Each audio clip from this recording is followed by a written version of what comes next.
समझ नहीं आ रहा अपने सैलरी इंक्रीमेंट का क्या करूं। बेटा इतना क्या सोच रहा है? अपने म्यूचुअल फंड्स के एसआईपी का टॉप अप करा ले। This is the right time. क्या? समझ में नहीं आया। बेटा इतना क्या सोच रहा है?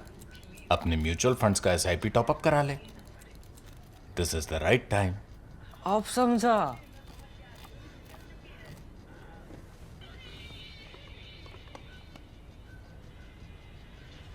Mutual fund investments are subject to market risks.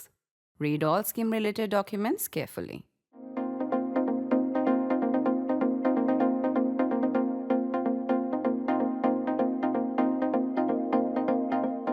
This is generally the season of election results. Election results, and also we see democracy after democracy shifting right and now hard right. So Donald Trump was one, and now you see results from Germany.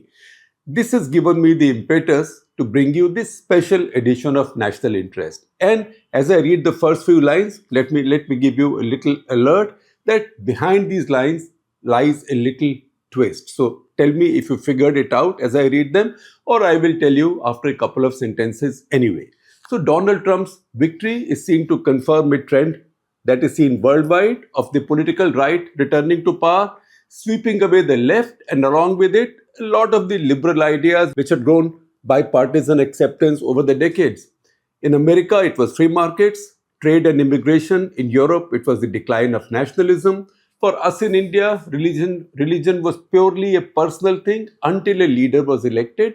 Once elected to power, every leader spoke to each community as her own or his own, and political correctness defined all public discourse. Now that has changed. At which point I must tell you what the twist was, for which I had given you an alert. The twist is that I did not write these lines now.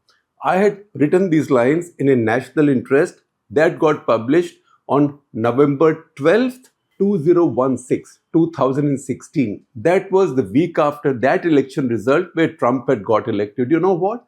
I could write, or you could write, the same lines again by just adding the word again with Trump's victory. Because a lot of what has happened in the world is a logical progression from what had started in 2014 in India, what came to pass in America in 2016 with Trump's election, and now you see across the world. At that point, if anything, everything wasn't ideologically linear. Britain with Brexit, the US, Argentina, and Brazil then conformed to the rightward surge.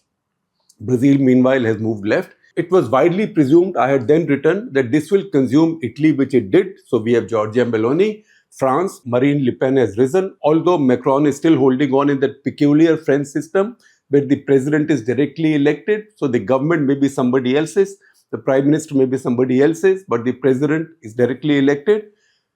And at that point, I had imagined that maybe Venezuela will go that way because Hugo Chavez's successor was dealing with rebellion against what was then turning out to be four-figure inflation. Maduro, in fact, is hanging on now. Let's see what happens with Trump's second coming. Most of Southern and Latin America, as Ruchir Sharma noted in his Rise and Fall of Nations, generally shifted from left to right. Of course, there is the Brazilian exception and also the Colombian exception. In Colombia, however, a referendum had rejected a peace deal with FARC guerrillas, finding their own right-wing government not right enough at that point when I wrote the original column. However, after that, they elected a government of the left. That peace deal went through in 2016, although the progress was slow, but there is peace. Fighting has stopped. Nevertheless, Shinzo Abe's successor now is Shigeru Ishiba from his party, from LDP, and very much following into his ideological footsteps, which is right of center. At the same time, just as LDP's popularity remains intact, generally intact, in the east, that of Recep Tayyip Erdogan is rising on Asia's western edge. A right surge sweeping out old left, in fact, even centrist right, is a persuasive line. In 2016, when I analyzed this, or when I wrote this opinion, I had thought that there were many exceptions. For example, then left liberal Justin Trudeau had risen in Canada. Nutty, supposedly leftist Rodrigo Duterte in the Philippines. There was rising discontent and defiance of the reign of the right in South Korea in the same geography then, and even there was the rise of the socialist Alexis Tsipras in Greece, defying what would otherwise be an unarguably pan-European trend. However, since then, things have moved. And where have things moved? Things have moved further to the right. As we know, Trudeau is on his way out. He's resigned now, and chances are, if you look at all the polls, that he'll be replaced by Pierre Poilievre, who in fact is now shifting to a harder right position on many things, including, although he doesn't say it very much given how many immigrant voters are there in Canada, but including on immigration. In fact, he's beginning to sound more and more like Donald Trump in many ways. See at the same time how this trend is played out in India post 2014. The states the BJP won immediately after that first general election, Maharashtra, Haryana and Jharkhand, confirmed the same trend, but BJP was then stopped in Delhi, Bihar and West Bengal, then Tamil Nadu and Kerala. They don't matter so much for the BJP. Then you will find some of the same story playing out even now.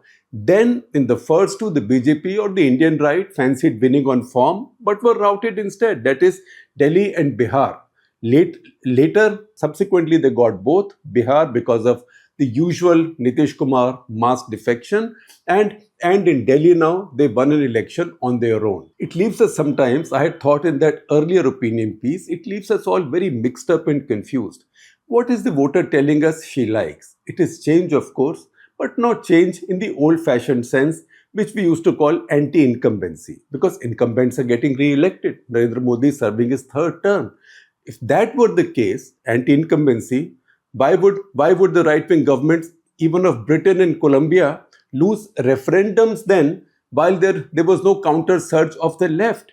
Similarly, if it is the unstoppable rise of the right, how did Arvind Kejriwal's very juvenile, literally in vintage, not as a value judgment, very juvenile party break this momentum in Delhi, that is the BJP's right momentum in 2015 and 2020, and did so successfully in Punjab as well, and for some time loomed large in Goa and Gujarat. These are all states with old, loyal vote banks of well-established parties. Similarly, how does Mr. Trump then hijack the Republican Party? Remember the speech that he made at his inauguration. He said, this is a new Republican Party, because in so many ways, this Republican Party has very little resemblance to what the party stood for. He's taken that base and sort of pulled it hard right on so many issues where Republican Party ideologically had a very different commitment. Free markets, for example, immigration, all of that, Donald Trump now, a Trumpified Republican Party, has now dumped. We need to look for answers beyond the familiar ideological constructs. First of all, it is evident that the change the voter wants isn't just the government, but a change of established ideas, ideals, and thought processes. It doesn't matter whether it goes left to right or the other way around or swings further away in the same direction. The voter wants a complete change in the manifesto because of three reasons. One, she feels confident enough to take risks, try something adventurous. So Americans thought when they brought back Donald Trump. Second, a quarter century of growth, globalization and hyperconnectivity raised aspirations. And those in small towns and villages now don't just aspire to migrate to the booming cities they envy, but also want the boom to come to where they are. And finally, they're simply bored with old politics. They want to check out something new ideas, leaders, and yet revive some old fading passions.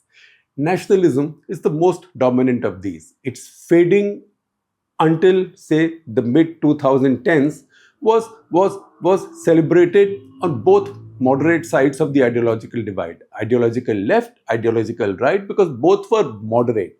But just like religion, nationalism is among the oldest passions of humankind and fought its way back, even in Europe. Smart leaders, Mr. Trump being the latest, have seen this, packaged with ultra-populism and appeal of a domineering, even narcissistic individual at the top who lives by his own rules rather than established ones, even of his own party.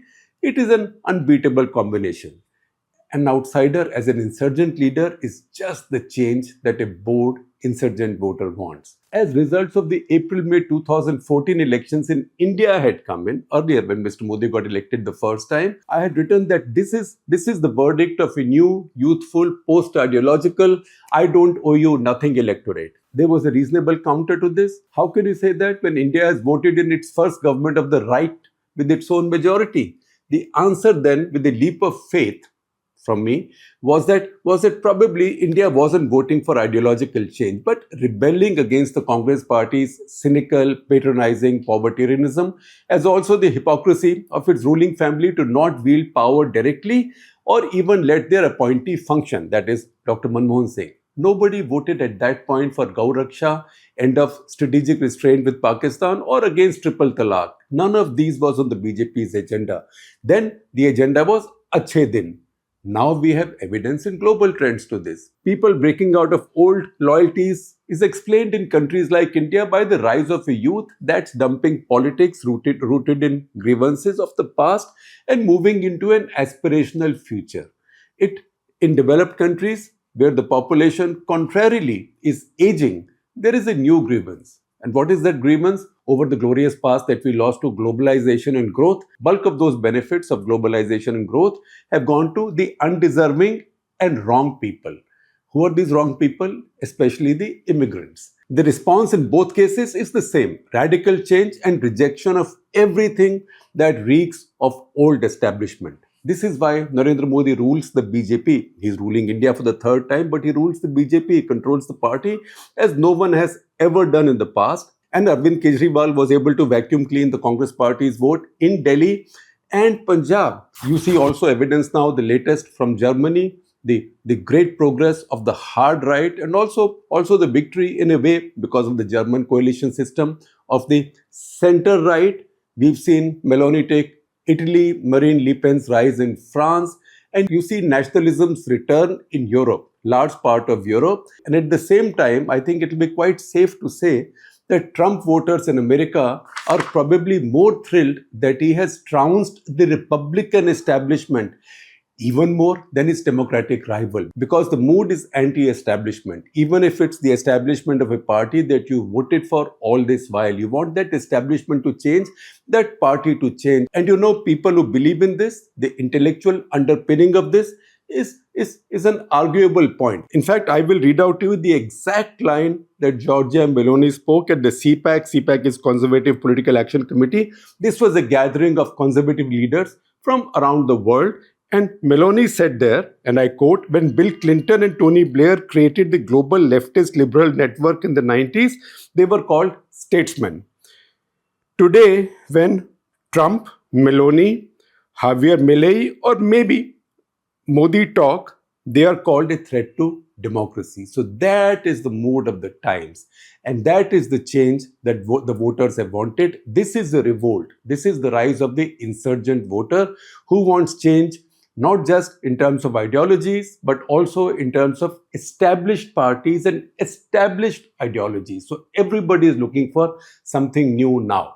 And that's how you find even the leaders of the right have reinvented themselves.